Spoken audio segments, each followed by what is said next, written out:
Tuesday 5 अगस्त 2025 को the Hindu newspaper में science section में एक आर्टिकल निकला, a random number generation using quantum physics and a blockchain. तो चलिए इसी को एनालाइज करते हैं। यह आर्टिकल लिखा है सायंतन दत्ता जी ने। सितंबर 23 में विसल ब्लोअर एडवर्ड स्नोडेन ने यह खुलासा किया कि अमेरिकी और ब्रिटिश खुफिया एजेंसियां इंटरनेट उपयोग करने वालों की जो अधिकतर ऑनलाइन एन्क्रिप्शन प्रणाली है उसको सफलतापूर्वक हैक कर लिया है। स्नोडेन ने सुझाव दिया कि लोगों को एंड टू एंड एन्क्रिप्शन अपनाना चाहिए, जिससे बड़े पैमाने पर निगरानी बहुत मुश्किल और भारी भरकम हो जाती है। ये एंड टू एंड एन्क्रिप्शन क्या है? आप सब व्हाट्सएप तो इस्तेमाल करते ही होंगे। उसमें लिखा आता है अक्सर पूरी chat end to end encrypted है, जिसमें मैसेज भेजने वाला और मैसेज पढ़ने वाला ही सिर्फ उसको पढ़ सकता है।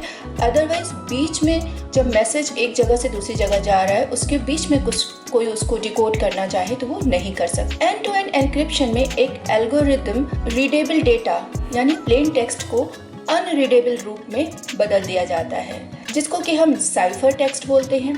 सपोज हमको कोई मैसेज भेजना है, अब उसमें हमने एक डिसाइड कर लिया कि ए की जगह हम वाई का इस्तेमाल करेंगे, बी की जगह एक्स का इस्तेमाल करेंगे, सी की जगह जेड का इस्तेमाल करेंगे एंड सो ऑन। जैसे हमको कहीं बॉल लिख करके भेजना है तो हम उस बॉल BALL को इसी के हिसाब से एल्गोरिदम में चेंज कर लेंगे, जिसको कि बोलते हैं cipher text. Cipher text number और वर्ड्स का एक विशेष की होता है। अब जो यूज़ करता है इसे, वो इस की मदद से साइफर टेक्स्ट को वापस प्लेन टेक्स्ट में बदल सकता है। एन्क्रिप्शन की सफलता इस बात पर निर्भर करती है कि की कितना सुरक्षित और रैंडम है। रैंडम का क्या मतलब है कि उसमें पैटर्न नहीं है। अगर पैटर्न होगा तो बीच में कोई भी डेटा हैकर उसको हैक कर सकता है। किसी अनऑथराइज्ड व्यक्ति को उसकी का अनुमान ना लगे, इसको रोकने के लिए जो की पैटर्न बन रहा है, यानी कि ये जो YZ वगैरह बन रहा है, ये रैंडम होना चाहिए। यदि की में कोई पैटर्न है तो कोई हैकर उसे समझ सकता है और डेटा को चुरा सकता है। क्लाउडफ्लेयर जैसी कंपनियां इस बात के ऊपर विचार करें कि अच्छा रैंडम की कैसे बनाया जाए। क्लाउडफ्लेयर ने इसके लिए एक अनोखा तरीका अपनाया। 1963 में एक आविष्कार हुआ लावा लैंप। लावा लैंप आधारित एल्गोरिदम को यहाँ पे इस्तेमाल किया गया। क्लाउडफ्लेयर के ऑफिस की दीवारों पे करीब 100 लावा लैंप लगाए गए हैं। एक कैमरा समय समय पर इन लैंप्स की तस्वीरें लेता है और उनकी इमेज को न्यूमेरिकल वैल्यू में बदलता है। अब ये लावा लैंप क्या है और लावा लैंप का ही इस्तेमाल क्यों हुआ, इसको हम वीडियो के आखिर में डिस्कस करेंगे। एक कैमरा समय समय पर इन लावा लैंप्स की फोटो ले रहा था और जैसा कि कहा कि इन इमेजेस को न्यूमेरिकल वैल्यू में बदलता है। हर तस्वीर से एक सीड नंबर तैयार किया जाता है। सीड नंबर मतलब एक पैटर्न ऑफ नंबर लिया जाता है, जिससे फिर एन्क्रिप्शन एल्गोरिदम में उपयोग किया जाता है। लेकिन इसके पीछे दो समस्याएं हैं। लावा लैंप के पैटर्न भी फिजिक्स के नियमों से चलते हैं, इसलिए वो पूरी तरह से रैंडम नहीं होते। यदि कोई व्यक्ति इसके भी पैटर्न को समझ ले, यानी जिसे हम सीड कह रहे हैं, वो जान ले, तो पूरी की पूरी की को वो दोबारा तैयार कर सकता है। इसलिए हमें ऐसे रैंडमनेस की ज़रूरत है जो फिजिक्स के जो नियम है उनसे थोड़ा सा परे हो, अलग हो। Quantum randomness. क्वांटम मैकेनिक्स उस दुनिया को समझाता है जहां मैटर और लाइट, पार्टिकल और सब पार्टिकल के स्तर पर अजीब तरीके से बर्ताव करते हैं। जैसे कि बोल्डर, कोलोराडो US के वैज्ञानिक ए कवेरी ने बताया कि किसी फोटॉन, यानी कि जो लाइट रेज आती है ना, उसके एक पार्टिकल को हम फोटॉन बोलते हैं। किसी फोटॉन की प्रॉपर्टी जैसे उसका पोलराइजेशन तब तक तय नहीं होता जब तक हम उसे मेजर ना करें। यह अनसर्टेनिटी हमें असली रैंडमनेस देती है। किसी भी पार्टिकल का प्लेस और उसका मूवमेंट दोनों को एक साथ मेजर करना काफ़ी मुश्किल काम है और इसे ही हम अनसर्टेनिटी प्रिंसिपल कहते हैं, और यही हमको असली रैंडमनेस देता है।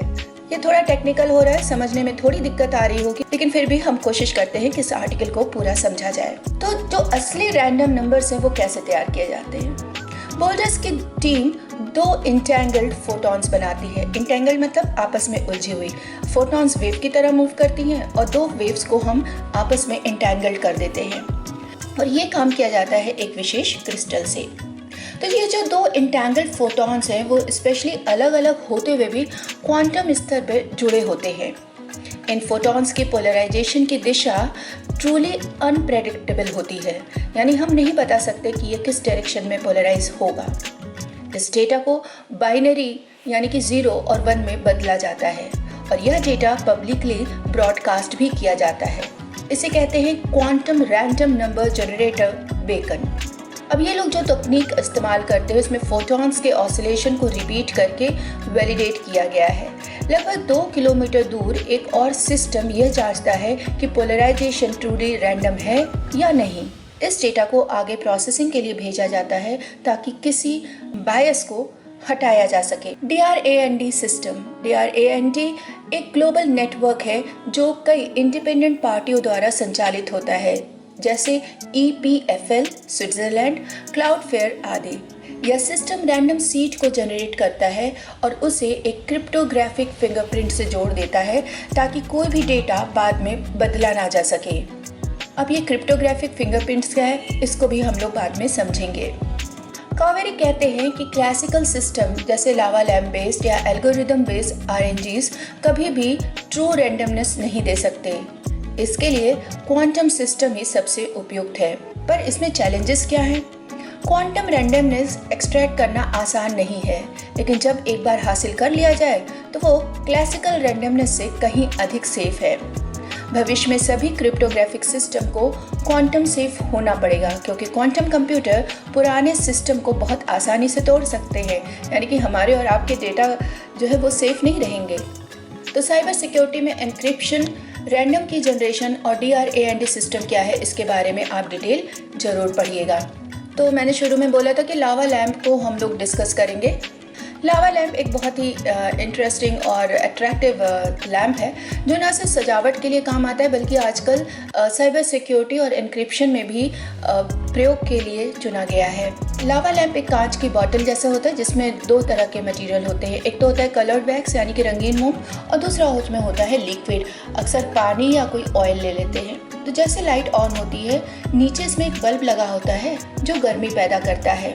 यह गर्मी मोम को गर्म करती है जिससे मोम हल्का होता है और ऊपर की ओर तैरने लगता है। जब यह मोम ऊपर जाकर ठंडा होता है तो फिर भारी हो जाता है और नीचे गिरने लगता है। यह प्रक्रिया बार बार दोहराई जाती है, ऊपर नीचे नीचे ऊपर। ये देखने में बहुत सुंदर लगते हैं। इससे आपको लैंप के अंदर बुलबुले जैसे रंगीन गोले तैरते हुए दिखते हैं और ये बहुत ही एस्थेटिक और हिप्नोटिक होते हैं। तो लावा लैम्प का यूज साइबर सुरक्षा में कैसे होता है? किसी भी सिक्योरिटी एन्क्रिप्शन सिस्टम के लिए रैंडम नंबर्स की ज़रूरत होती है ताकि कोई हैकर पासवर्ड या की का अंदाजा ना लगा सके। क्लाउडफेयर नाम की एक कंपनी ने अपने ऑफिस की दीवारों पर 100 से ज़्यादा लैंप लगवाए। एक कैमरा हर 1 सेकेंड में इन लैंप्स की फ़ोटो ले रहा था। इन तस्वीरों में जो भी बबल्स और रंगीन शेप्स होते हैं वो कभी एक जैसे नहीं होते। हर तस्वीर को सॉफ्टवेयर में डालकर एक न्यूमेरिकल वैल्यू, जिसे कि हम सीड कह रहे थे, में बदला जाता है। इस सीड से फिर एन्क्रिप्शन की बनती है। लावा लैंप में जो शेप बनते हैं वो पूरी तरह से अनप्रेडिक्टेबल होते हैं। बहुत सारे एनवायरमेंटल फैक्टर्स उन पर असर डालते हैं, जैसे room temperature, air movement, vibration etcetera. इसीलिए इससे जनरेट होने वाले नंबर काफ़ी रैंडम और सुरक्षित माने जाते हैं।